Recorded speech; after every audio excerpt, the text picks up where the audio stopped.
Welcome to your all-in-one podcast show, where we speak to heal, to teach, to inform, and to educate. Get ready as we dive into today's episode. My name is Brittany Funky. You can call me Funky Speaks, your favorite host.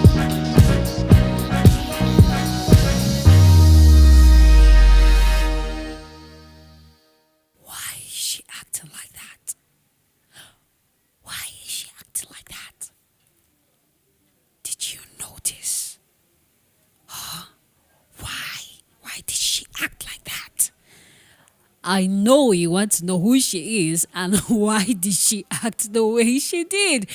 That brings me to topic 4 today. Why is she acting like that?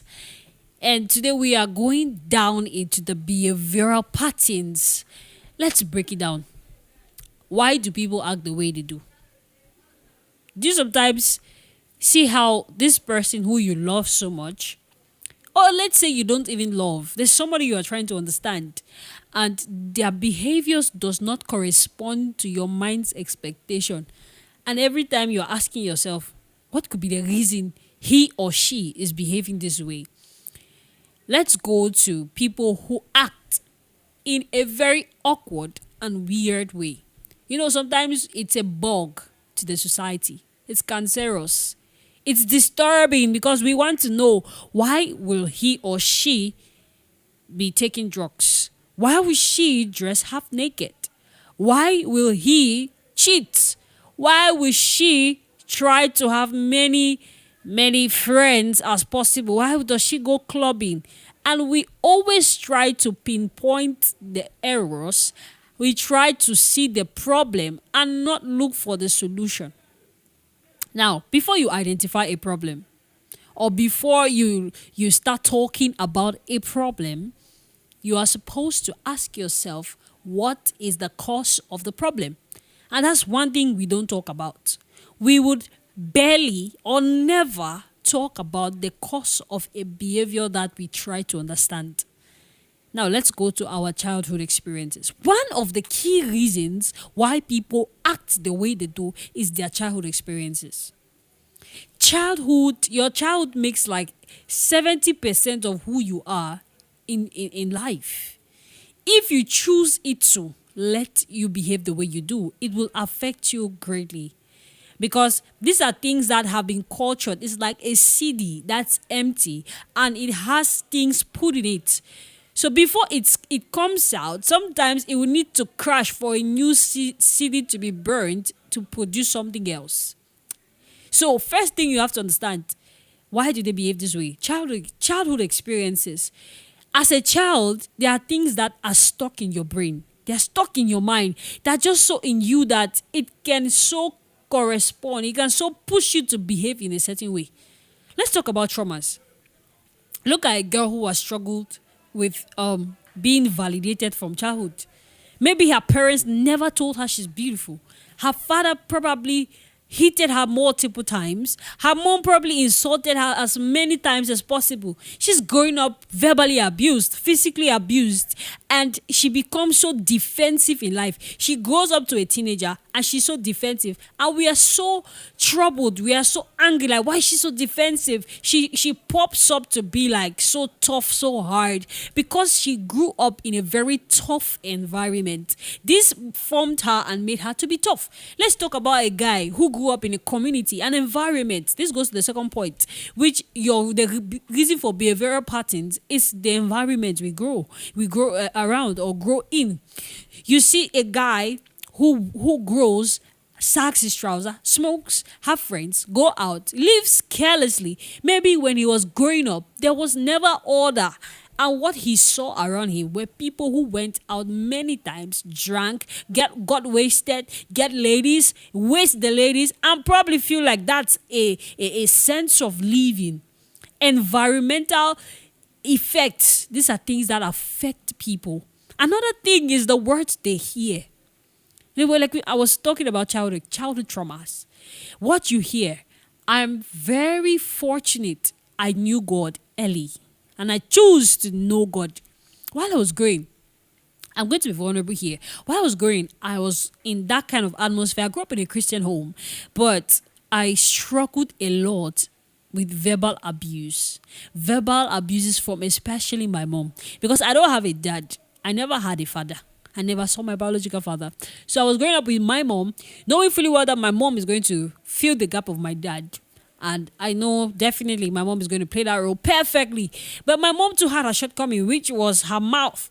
And this was taken is like generational because my grandma too was very mouthy. Or she is, but thank God she's aging and it's really is reducing. So my mom actually took this for my granny. And one of the things that made my mom verbally abusive towards me was because I was her mistake. I always say it like I was born a parent. I was like I am, not I was a parental accident because I was never planned. My mom had me when she was still a student, age 17. So it was so traumatizing for her. She could not believe it. When I came, it was like I was the worst thing that existed in her world. So she was actually pouring out her anger. She was pouring out her disappointments, her sadness. Everything was on me. So I grew up in that atmosphere where I saw my mom consistently bitter towards me. So I was always trying to be validated. I tried to do things to please my mom. So now I became slowly a people pleaser. And nobody would understand. People will start seeing me like trying to do acts of service, trying to please people, but not knowing that this is from my childhood experience. It's the environment. These are the things I had.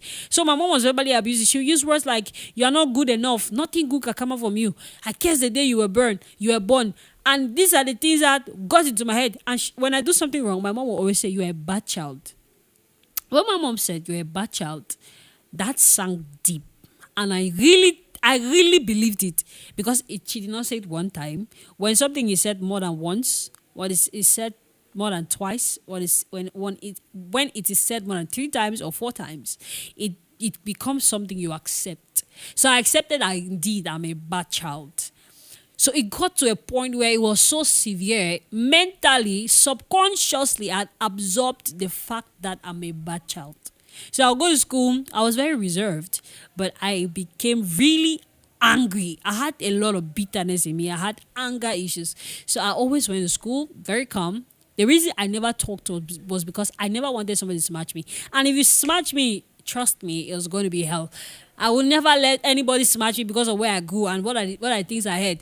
So I was constantly trying to show up. I was constantly trying to show up as in, I just wanted to be like, I'm heard, I'm seen. I became fully arrogant and proud because I just knew that I could not really be the best. So that was my own defense mechanism to appear as very bold, to appear as very courageous, to appear as very prideful. You see, so and anything that I have to ask in class, I'll always like to show up and then try to showcase myself. But God had to humble me. When I knew Jesus, I gave my life to Christ and I started reading the Bible. I said to myself, I'm a royal priesthood. I'm created in His image. I'm the best version of myself. I'm the best. I was created with a purpose. I wrote affirmations. I was working with them. I had to say it to myself on a daily. I had to say it to myself every single minute, every single day, months and years. And when I kept on saying it, it became part of me.